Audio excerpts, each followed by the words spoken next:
Suge Knight try to kill Snoop Dogg. Suge Knight and Snoop Dogg taking over the game together back in the 90s.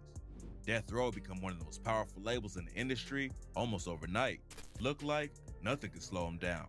But everything wasn't cool behind the scenes. And then a beef started between Suge and Snoop that got so heated, Suge tried to take Snoop out. A lot of rap fans don't know what went down back then. So today, we're breaking down the wild story of how it all happened. Let's get right into it. Snoop came up in Long Beach, selling drugs, and repping the Rolling 20 Crips. He started rapping as a kid, but didn't take music seriously until he caught a charge and got booked on cocaine possession. After getting out of jail, he linked up with Nate Dogg and Warren G to start a rap crew called 213. They started selling mixtapes out of the trunk of a car, and that's how Dr. Dre heard Snoop Dogg and brought him in to work on his debut album, Chronic. Snoop came over to Death Row. Rumors say Suge wasn't rocking with the idea at first. Suge's affiliated with the Mob Power Rules. Snoop was rocking with the Crips. Snoop told the Breakfast Club, some of my homies didn't like his homies, some of my homies shot at his homies, he shot at some of my homies. It was a lot of, and then we had to become cool. Whatever street politics they had going on at the time, none of it mattered after the Chronic dropped. Dre already had momentum after being in NWA, but the Chronic launched him, Snoop, and Death Row to the next level. Snoop became one of the hottest rappers in the game out of nowhere, and Death Row wanted to get his album out as soon as possible to keep the momentum up. But while Snoop was finishing up the record, he got caught up in a murder case that almost ended his career before it ever really started. In August 1993, Snoop and his homies were chilling outside his apartment when a dude named Philip Merriam came through and started causing issues.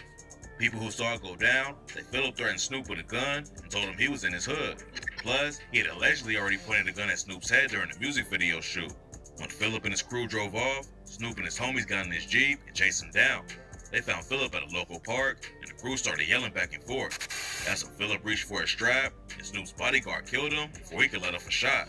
Snoop and his bodyguard both got hit with murder charges, and Snoop spent the next 2 years fighting the case. Snoop had jumped off the porch at a young age, but the situation with Walter Merriam had a massive impact on him. He told the LA Times, the media is quick to point their finger when trouble strikes. I guess they think I'm macho and I don't care or something. But man, I'm someone who's trying to turn his life around, and it gets emotional. After he was finally acquitted of the murder charge, Snoop says it made him realize he didn't want to live the gangster life no more. He just had a son, his career is popping off. That's good, bro.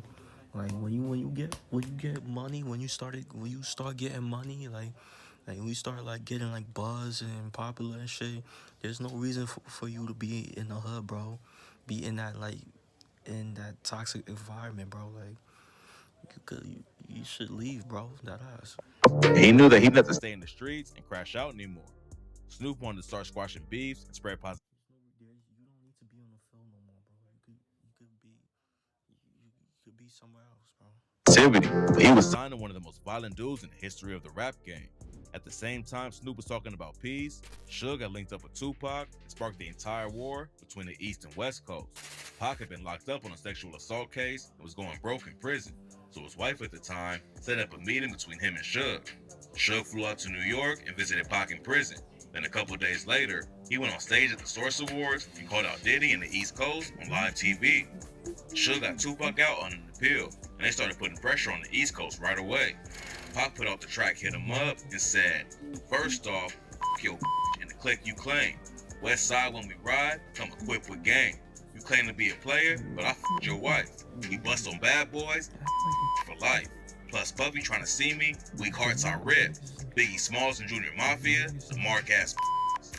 Tupac and Suge were going to war, but Snoop wasn't rocking with the drama. He said he was trying to shake hands with people and stop the violence because it may not be over if somebody get killed. Even though Snoop didn't want to jump in the beef with Pac, they were always tight. Snoop says Pac was like a brother to him, but eventually the East vs West Coast beef put a split in their relationship. Snoop was in New York with Pac, Suge, and some other dudes from Death Row. He had just gone on High 97 with Angie. And mind you, do y'all know like Tupac is from New York? He was born in New York. Did y'all know that? Y'all didn't know that? Yeah. I just want to let y'all know Tupac is from New York. If y'all didn't know that. Martinez, and she asked him how he felt about Diddy and But he's jacking, like the West Coast, but he maybe was raised in the West Coast. I don't know, but he was born in New York. research that shit. Biggie. Instead of adding more fuel to the war, Snoop told her, "They my homeboys. I love them." What Snoop didn't know is that his answer wouldn't just hurt his relationship with Pac, it almost got him killed. When Snoop got back to the hotel where Pac, Suge, and the rest of the Death Row crew was at, no one was rocking with him. They all left to go back to LA the next day, but Snoop says Suge wouldn't let any of his security come with him. By that point, Snoop knew he was in a dangerous situation. When they got on a private plane to fly back to LA, Snoop says he grabbed a knife and a fork to defend himself, then walked to the back of the plane with a blanket to hide. He had no idea what could happen next, so Snoop just sat back and watched everyone the whole flight. Snoop tried talking to Pac again when they touched down, but Pac just ignored him. Then, just a few days later, Pac was shot and killed in Vegas.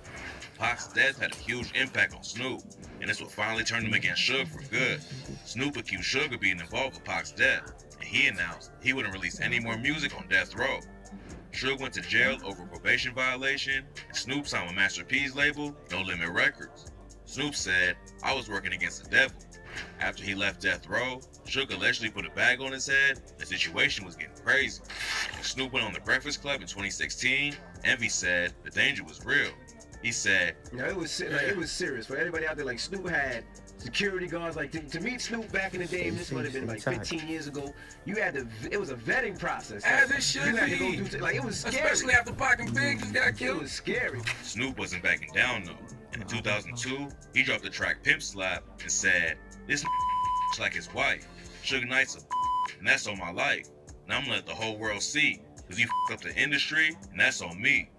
It didn't seem like the kind of beef that would get squashed, but in 2005, Snoop and Suge put it all behind them at a summit called Unify the West. Snoop told Vlad TV, Meeting of the minds of two great minds that realized that going at each other wouldn't do nothing but leave two dead minds. even after Suge got booked for killing a dude during the filming of Straight Outta Compton, Snoop says they kept in touch over the phone, and were even talking about doing a movie on Death Row together. It's wild that Snoop was able to forgive a dude who tried to get him killed, but it just proves I will never forgive a nigga that tried to get me killed. You bugging the fuck out. he really is trying to change the game and not stay wrapped up in beef. He took it a step further this year when he actually bought Death Row Records. Death Row was pretty much dead after Snoop left back in the 90s. With Suge locked up, Tupac dead, and Dr. Dre leaving to start his Aftermath label, nobody was left to hold it down. The label changed hands a few times over the years, and in February, Snoop announced he had bought it from a company called Blackstone Music Group. Death Row will probably never be as powerful as it was back in the day, but it's still great to see it in the hands of someone like Snoop. It's been a wild ride from the days when he was just helping Dre out with the Chronic. He had to beat a murder case, survive the war between the coasts, and go head-to-head with Suge Knight. But now Snoop owns a piece of music history that he helped. Okay, that's the vid, bro.